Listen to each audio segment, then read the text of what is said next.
नमस्कार, मैं हूं बालकृष्ण थरेगा। आप देख रहे हैं डेली लाइव। आइए शुरुआत करते हैं आज के समाचारों की। भारतीय जनता पार्टी के नेता एवं पूर्व मंत्री डॉक्टर राम प्रताप ने गुरुवार को विभिन्न गांवों में टिड्डी दल से हुए फसल के नुकसान का जायजा लिया। हनुमानगढ़ जिले में भी टिड्डियों ने फसलों पर हमला कर दिया है। टिड्डियों ने पिछले 2 दिनों से जिले के पीलीबंगा, गोलूवाला, बहलोल नगर, रोडावाली, जोड़कियां, नवा, धोलीपाल, हिरनावाली और चिश्तियां आदि में डेरा जमा लिया है। यहाँ बड़ी संख्या में टिड्डी दल पहुँच गया है। किसान थाली, पीपे और बर्तन बजाकर टिड्डियों को भगाने की कोशिश कर रहे हैं। कृषि अधिकारियों ने गुरुवार को प्रभावित क्षेत्रों में जाकर स्थिति का जायजा लिया। वहीं भाजपा नेता पूर्व मंत्री डॉक्टर राम प्रताप ने हनुमानगढ़ विधानसभा क्षेत्र के कई गाँवों में जाकर फसल के हुए नुकसान का जायजा लिया। पूर्व मंत्री डॉक्टर राम प्रताप ने हनुमानगढ़ तहसील के गांव रोडावाली, जोड़कियां, नवा, धोलीपाल, हिरनावाली और चिश्तियां सहित अन्य गांवों में जाकर किसानों से खराब हुई फसल के बारे में जानकारी ली।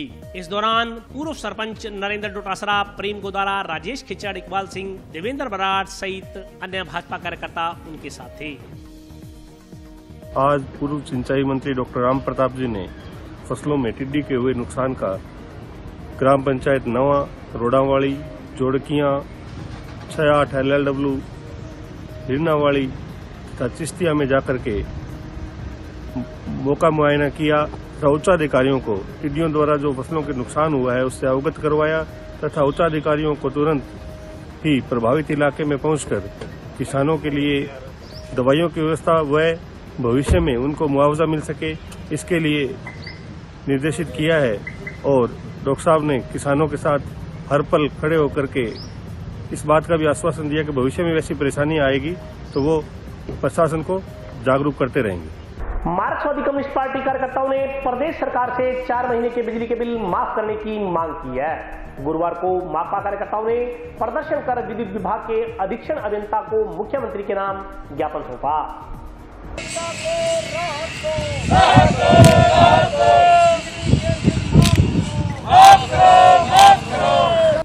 मार्क्सवादी कम्युनिस्ट पार्टी कार्यकर्ताओं ने गुरुवार को मुख्यमंत्री के नाम का एक ज्ञापन जोधपुर विद्युत वितरण निगम लिमिटेड के अधीक्षण अभियंता को सौंपा। ज्ञापन में बिजली के 4 माह के बिल माफ करने की मांग की गई है। ज्ञापन में कहा गया है कि कोरोना महामारी के चलते 22 मार्च से राजस्थान में लॉकडाउन चल रहा है, जिसके कारण सभी तरह की आर्थिक गतिविधियां, अन्य कारोबार पूर्णतः ठप होकर रह गया है। इस दौरान लॉकडाउन के दौरान आमजन प्रशासन के निर्देशानुसार घरों में ही बंद रहा। ऐसी स्थिति में काम धंधे ठप रहे। अब सरकार बिजली के बिल भरने का दबाव बना रही है। आर्थिक अभाव में जीवन यापन करना भी मुश्किल हो गया है। ऐसे हालातों में बिजली के बिल कोड में खाज का काम कर रहे हैं। माकपा कार्यकर्ताओं ने कहा कि आमजन के पास 2 समय की रोटी के पैसे नहीं है। ऐसे हालात में विद्युत विभाग द्वारा बिजली के बिल भेजना और चेतावनी देना कि अगर बिजली के बिल नहीं भरे गए तो कनेक्शन काट दिया जाएगा। लॉकडाउन के दौरान व्यापारिक प्रतिष्ठान, छोटी बड़ी दुकानें बंद रही। इसके साथ रिक्शा, ऑटो रिक्शा, बस सेवाएं आदि भी बंद रही। अब उन छोटी बड़ी दुकानों के औसत बिजली के बिल भेजे जा रहे हैं। सरकार के इस निर्णय को सही नहीं ठहराया जा सकता। ज्ञापन में माकपा ने बिजली के 4 माह के बिल माफ कर आमजन को राहत देने की मांग की है। माकपा ने चेतावनी दी है कि अगर बिल माफ नहीं किए गए तो मजबूरन आंदोलन करना पड़ेगा। ज्ञापन देने वालों में रघुवीर सिंह वर्मा, बहादुर सिंह चौहान, BS पेंटर, लालचंद, राजेंद्र कुमार, वेद प्रकाश, नारायण भाट, तरसेम सिंह सहित अन्य कार्यकर्ता मौजूद थे।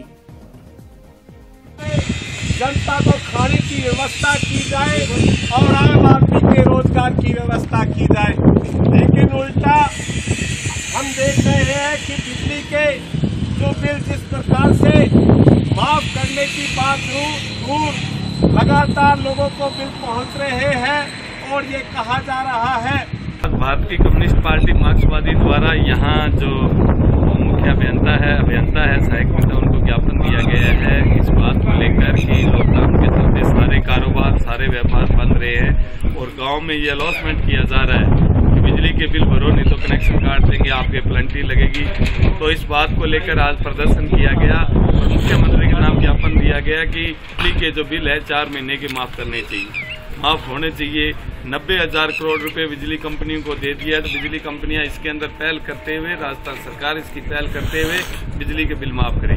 अगर हमारी ये बात नहीं सुनी गई तो पूरे जिले के अंदर जितने भी GSS है 133 kV के, वहाँ तमाम जगह हर गांव के अंदर जो किसान, ग्रामीण, माकपा कार्यकर्ता तमाम लोग धरना देंगे और अपनी बात जब तक पूरी नहीं होगी तब तक वहीं बैठेंगे। जिला कांग्रेस कमेटी के पूर्व जिलाध्यक्ष सुरेंद्र दादी ने गुरुवार को कांग्रेस के speak up India online campaign में भाग लेते हुए किसानों, श्रमिकों व कुटीर उद्योग संचालकों को आर्थिक मदद देने की मांग की है। जिला कांग्रेस कमेटी के पूर्व जिलाध्यक्ष सुरेंद्र दादरी ने गुरुवार को कांग्रेस पार्टी के सुबह 10 बजे से दोपहर 2 बजे तक चलाए गए online campaign speak up India अभियान में भाग लेते हुए केंद्र सरकार से कोरोना महामारी के दौरान मजदूरों, किसानों, गैर संगठित श्रमिकों, कुटीर उद्योग संचालकों को आर्थिक मदद देने की मांग की है। सुरेंद्र दादरी ने कहा कि 20 लाख करोड़ के जुमले पैकेज में गरीब, मध्यम वर्ग, कुटीर उद्योग व छोटे व्यापारियों को कोई राहत नहीं दी गई है। उन्होंने सभी श्रमिकों की सकुशल निःशुल्क घर वापसी, कुटीर उद्योगों तथा छोटे व्यापारी व मध्यम वर्ग को भी वित्तीय सहायता उपलब्ध करवाने की मांग की है। सुरेंद्र दादरी ने मनरेगा कार्य दिवस बढ़ाकर 200 दिन करने, दुकानें खोलने का समय बढ़ाने तथा शिक्षण संस्थाएं शीघ्र खोलने की मांग की है। उन्होंने कहा कि केंद्र सरकार WHO के निर्देशानुसार दुकानों को खोलने में बंद करने का समय निर्धारित करती है, जबकि प्रत्येक देश की भौगोलिक स्थिति अलग अलग होती है। इस मौके पर सुरेंद्र दादरी के साथ कांग्रेस के पूर्व ब्लॉक अध्यक्ष मनोज सैनी भी उपस्थित रहे। आज पूरे भारत के अंदर अखिल भारतीय कांग्रेस कमेटी के निर्देशानुसार स्पीकअप कार्यक्रम के तहत लाखों कार्यकर्ता केंद्र सरकार से इस लाइव कार्यक्रम के माध्यम से मांग कर रहे हैं कि लॉकडाउन के कारण जो गरीबों की हालत हुई है, ये 20 लाख करोड़ का जो पैकेज कर्जे का दिया है, उसकी बजाय गरीब व्यक्ति को तुरंत 10,000 रुपये का नगद भुगतान किया जाए। छोटे फैक्ट्रीज और छोटे व्यापारियों को वित्तीय सहायता दी जाए। इसी तरह से नरेगा रोजगार 200 दिन का किया जाए और उनको डेली भुगतान किया जाए। और जो भी श्रमिक अपने घर के बाहर फंसे हुए हैं, उन श्रमिकों को तुरंत सकुशल अपने घर पहुंचाया जाए। दूसरा, केंद्र सरकार जो रोज नई नई गाइडलाइंस जारी कर रही है, वो WHO की गाइडलाइंस के अनुसार, क्योंकि WHO यूरोपियन कंट्रीज के हिसाब से गाइडलाइंस जारी करता है। हमारे भारत के अंदर हर स्टेट, हर डिस्ट्रिक्ट की अलग जलवायु है, अलग प्रकृति है, अलग टाइप का मौसम है।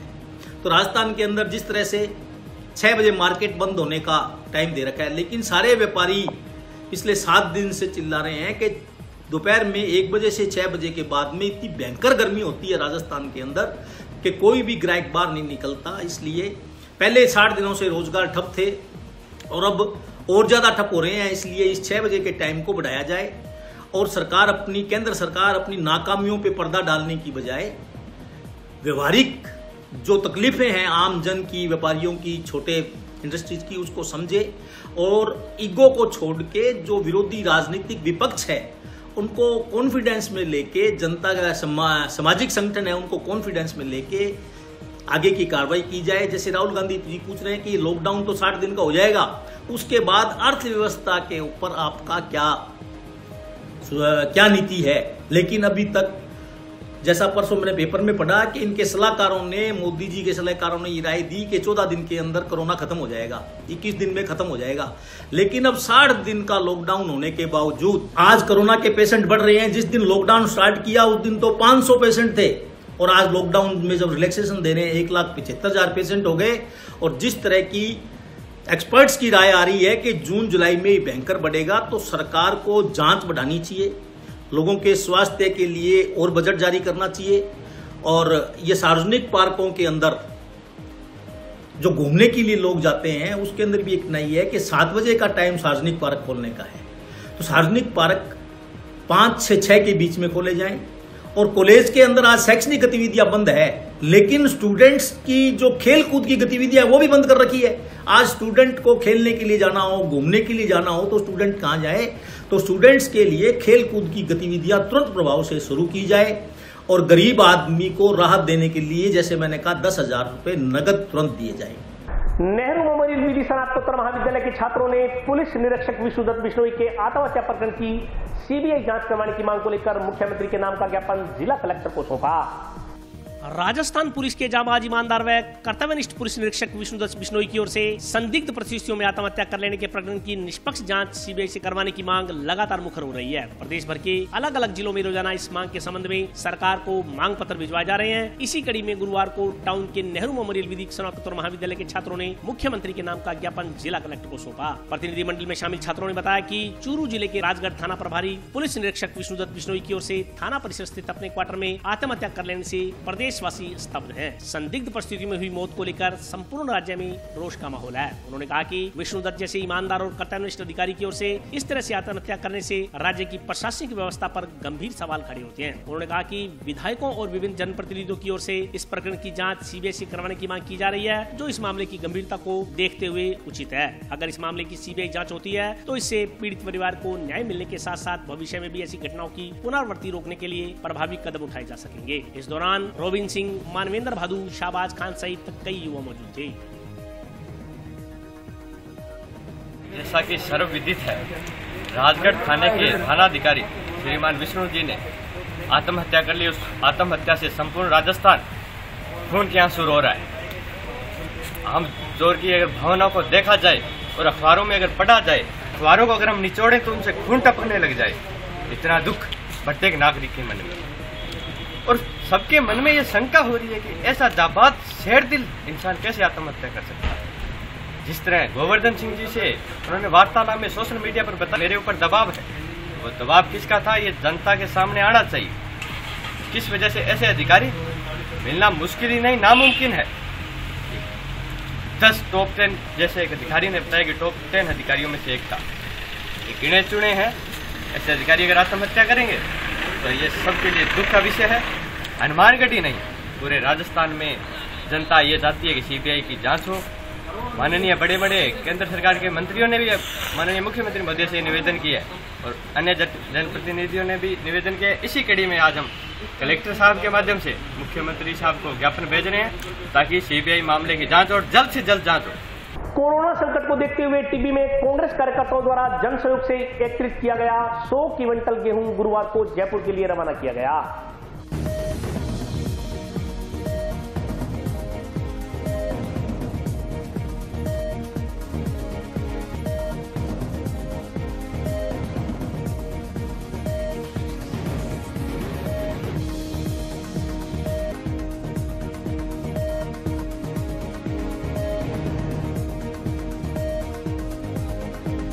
और अभी वक्त ब्रेक का, हाजिर होता हूं छोटे से ब्रेक के बाद।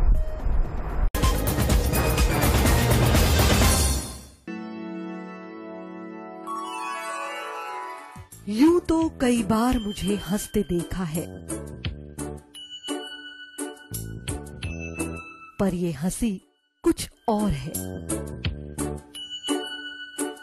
ये गहना मुझ पर जचता है, पर ये महज एक गहना नहीं, ये रूपरेखा है मेरे मन की, हंसती खिलखिलाती लहरों की, जो आतुर थी अब तक मुझ पर सजने को। इसलिए ये गहना ही मेरा सच्चा श्रृंगार है, श्रृंगार है, श्रृंगार है।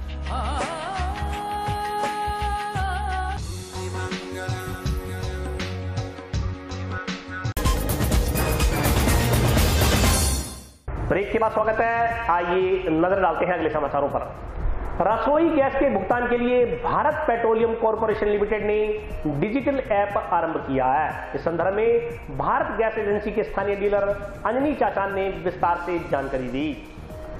भारत पेट्रोलियम कॉर्पोरेशन लिमिटेड ने रसोई गैस के भुगतान के लिए डिजिटल ऐप आरंभ किया है। भारत गैस के स्थानीय डीलर बालाजी गैस एजेंसी के संचालक अंजनी चाचान के अनुसार भारत गैस की सिलेंडर बुकिंग एवं रिफिल का भुगतान ऑनलाइन करने के लिए डिजिटल ऐप आरंभ किया गया है। इसके माध्यम से डिजिटल भुगतान कर उपभोक्ता तत्काल सब्सिडी प्राप्त कर सकेंगे। उन्होंने बताया कि रिफिलिंग बुकिंग के लिए भारत गैस एजेंसी के व्हाट्सएप पर मैसेज किया जा सकता है। भारत पेट्रोलियम कॉर्पोरेशन लिमिटेड द्वारा पेमेंट के लिए डिजिटल विकल्पों को बढ़ावा दिया गया है। उपभोक्ता आसानी से यूपीआई पिन सहित कई अन्य ऑनलाइन माध्यमों से रसोई गैस का भुगतान ले पाएंगे। कोरोना वायरस की महामारी के चलते सरकार के कैशलेस ट्रांजैक्शन अभियान को बढ़ावा देने के लिए डिजिटल पेमेंट के विकल्प दिए गए हैं।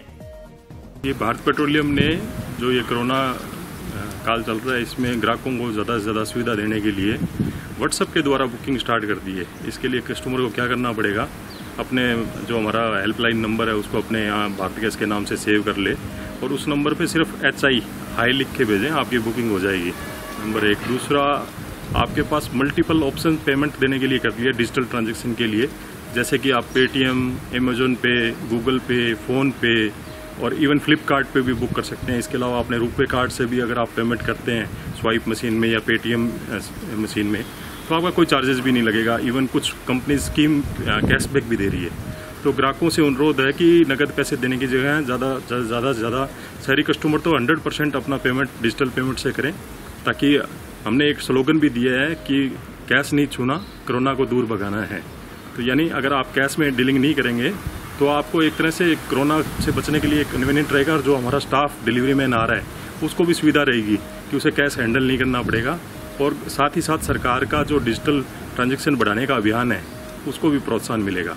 इसके लिए ये कंपनी ने स्कीम शुरू की है। इसके लिए कोई एप्लीकेशन नहीं डाउनलोड करनी, आपको अपना जो व्हाट्सएप अकाउंट लगभग आज सभी के पास में है, व्हाट्सएप में आप हमारा जो भारत गैस का हेल्पलाइन नंबर है उसको सेव कर लें। नंबर है 1800224344। ये भारत गैस बुकिंग के नाम से सेव कर लें और जब भी आपको बुकिंग करानी है तो इस नंबर पर सिर्फ हाई लिख के भेज दें तो आपकी बुकिंग हो जाएगी। क्योंकि हमारे पास लगभग हमारे सभी कस्टमर्स के नंबर रजिस्टर्ड है और किसी कस्टमर का नंबर रजिस्टर्ड नहीं है तो वो शोरूम पे आकर के रजिस्टर्ड कर सकता है। और या हमारा जो सप्लाई मैन आ रहा है उसको एप्लीकेशन दे करके लिख दें तो वो भी आपका नंबर रजिस्टर्ड करवा देगा। एक फॉर्मेट है हमारा, उस फॉर्मेट पे साइन करके दे देगा तो उसका नंबर रजिस्टर्ड हो जाएगा। तो ये सब चीज़ें हमने सोशल डिस्टेंसिंग मेंटेन रखने के लिए, कैशलेस ट्रांजैक्शन के लिए ये सब चीज़ें कर रही है ताकि कस्टमर को किसी तरह की परेशानी ना हो और उसका बुकिंग ज़्यादातर ऑनलाइन हो और डिजिटल ट्रांजैक्शन हो। पुलिस निरीक्षक विष्णुदत्त बिश्नोई के आत्महत्या प्रकरण की सीबीआई जांच करवाने की मांग को लेकर पूर्व मंत्री डॉक्टर रामप्रताप ने मुख्यमंत्री को पत्र प्रेषित किया है। राजगढ़ थाना प्रभारी विष्णुदत्त बिश्नोई की आत्महत्या प्रकरण की जांच सीबीआई से करवाने की मांग को लेकर पूर्व मंत्री भाजपा नेता डॉक्टर रामप्रताप ने मुख्यमंत्री को पत्र प्रेषित किया। पत्र की प्रतिलिपि भाजपा कार्यकर्ताओं द्वारा आज जिला कलेक्टर जाकिर हुसैन को सौंपी गई। पत्र में कहा गया है कि 22 मई को चूरू जिले के राजगढ़ पुलिस थाना प्रभारी विष्णुदत्त बिश्नोई की ओर से आत्महत्या करने की घटना बेहद दुखद है। प्रदेश की जनता ने एक ईमानदार, होनहार, निडर और कर्तव्यनिष्ठ पुलिस अधिकारी हमेशा के लिए खो दिया है। विष्णुदत्त बिश्नोई राजस्थान के उन आला अधिकारियों में से एक थे जो कि अपने कर्तव्यों का पालन बड़ी तत्परता और निडरता से करते थे। प्रदेश में जहां भी वे पद स्थापित हुए उन्होंने असामाजिक तत्वों और समाज में व्याप्त बुराइयों का डटकर सामना किया और इन बुराइयों को समाज से दूर रखा। लेकिन इतने साहसिक, ईमानदार और कर्मठ व्यक्ति की ओर से इतना खतरनाक कदम उठाना कई अनसुलझे सवालों को पीछे छोड़ गया है। इन सवालों के उत्तर सभी लोगों के सामने आने बेहद जरूरी है। पत्र में कहा गया है कि विष्णुदत्त की इस प्रकार आकस्मिक मृत्यु सरकार और प्रशासन पर भी सवालिया निशान लगाती है। पूर्व मंत्री डॉक्टर रामप्रताप ने मुख्यमंत्री से इस विषय की गंभीरता को ध्यान में रखते हुए सीबीआई जांच करवाने की मांग की है। ज्ञापन देने वालों में अमित साहू सहित अन्य भाजपा कार्यकर्ता मौजूद थे। आज माननीय डॉक्टर रामप्रताप जी की तरफ से हमने कलेक्टर साहब को मुख्यमंत्री के नाम में ज्ञापन दिया जिसमें राजगढ़ एसएचओ स्वर्गीय श्री विष्णुदत्त जी बिश्नोई की मृत्यु जो हुई है उस प्रकरण की सीबीआई की जांच की मांग हम लोगों ने की है। ऐसा दबंग और शानदार अफसर पुलिस विभाग को और न केवल पुलिस विभाग ने बल्कि हम सब ने खोया है। और निश्चित तौर पे किन परिस्थितियों में ऐसा दबंग आदमी है कि उसने कदम उठाया, इसकी जांच हो, निष्पक्ष जांच हो और जो भी रहस्य है उससे पर्दा उठे। हम लोग किसी को बदनाम करने के उद्देश्य से यहाँ इकट्ठा नहीं हो, पर उस व्यक्ति के जो उसने अपना इतना कठिन कदम उठाया उसकी जांच सीबीआई जांच करे, निष्पक्ष जांच करे। इसी मांग के साथ डॉक्टर साहब की तरफ से हम लोगों ने मुख्यमंत्री के नाम जो ज्ञापन था वो माननीय कलेक्टर साहब को दिया और हम लोग पूरी भारतीय जनता पार्टी इस प्रकरण की सीबीआई जांच की। महात्मा गांधी राजकीय जिला चिकित्सालय में 1 जून से मरीजों के लिए इंडोर सेवाएं आरंभ की जाएंगी। इस संदर्भ में जिला अस्पताल के डिप्टी कंट्रोलर डॉक्टर गौरीशंकर ने विस्तार से जानकारी दी।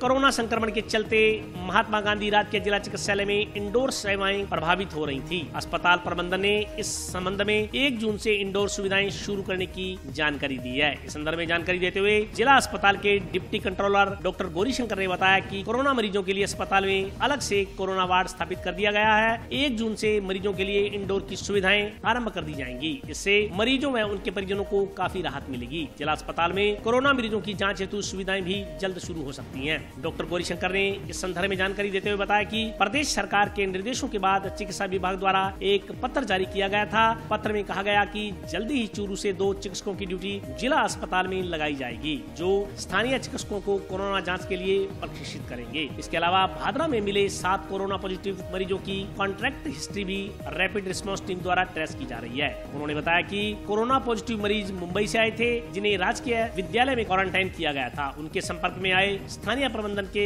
सैंपल एकत्रित कर जांच के लिए भिजवाए गए हैं।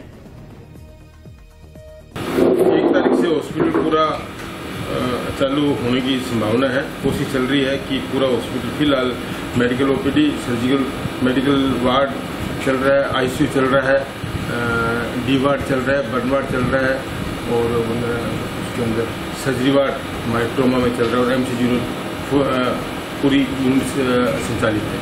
उम्मीद है इसकी जल्दी ही इसके, क्योंकि अभी 1-2 दिन पहले लेटर आया था कि 2 डॉक्टर इसके लिए चूरू से यहाँ लगाए गए हैं, जो इसके लिए इसको तैयारी करवाएंगे। तो उम्मीद है कि जल्दी इसकी संभावना है।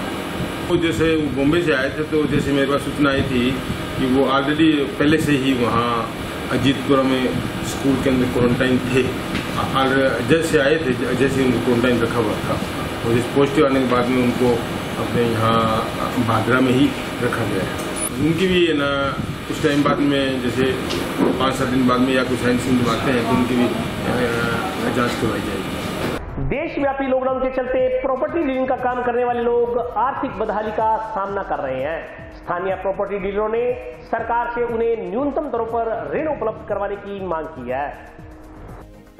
देश की बिगड़ी अर्थव्यवस्था के कारण प्रत्येक वर्ग की हालत बदहाल हो चुकी है। प्रॉपर्टी डीलिंग का काम करने वाले लोग 60 दिन से चल रहे लॉकडाउन के कारण आर्थिक बदहाली का सामना कर रहे हैं। स्थानीय प्रॉपर्टी डीलरों ने बताया कि वर्ष 2002 से वर्ष 2015 के बीच प्रॉपर्टी के कारोबार में जो उछाल आया था वो अविस्मरणीय था। इस दौर में प्रत्येक वर्ग का व्यक्ति प्रॉपर्टी डीलर के कारोबार में अपना समय दे रहा था। ऐसे में कई लोगों ने अपने मूल कार्य छोड़ प्रॉपर्टी डीलिंग को ही अपना पेशा बना लिया। 2015 के बाद से ही प्रॉपर्टी डीलर के कारोबार में गिरावटें देखने को मिल रही थी, लेकिन कारोबार संकट ने प्रॉपर्टी के धंधे को बुरी तरह चौपट कर दिया। वर्तमान में पूरा विश्व अर्थव्यवस्था की बदहाली से जूझ रहा है। सरकार द्वारा प्रॉपर्टी के खरीद व बेचान पर डीएलसी व स्टाम्प ड्यूटी की दरों को भी बढ़ा दिया गया है। प्रॉपर्टी खरीदने और बेचने वाले ना तो प्रॉपर्टी खरीद पा रहे हैं और न ही बेच पा रहे हैं। वर्तमान स्थितियों को देखते हुए भविष्य में भी इस कारोबार में सुधार के आसार नजर नहीं आ रहे। प्रॉपर्टी डीलरों का कहना है कि 60 दिनों के लॉकडाउन के दौरान उन्हें काफी दिक्कतें झेलनी पड़ी। सरकार द्वारा रिलीफ फंड में भी उनके लिए कोई घोषणा नहीं की गई। लॉकडाउन ने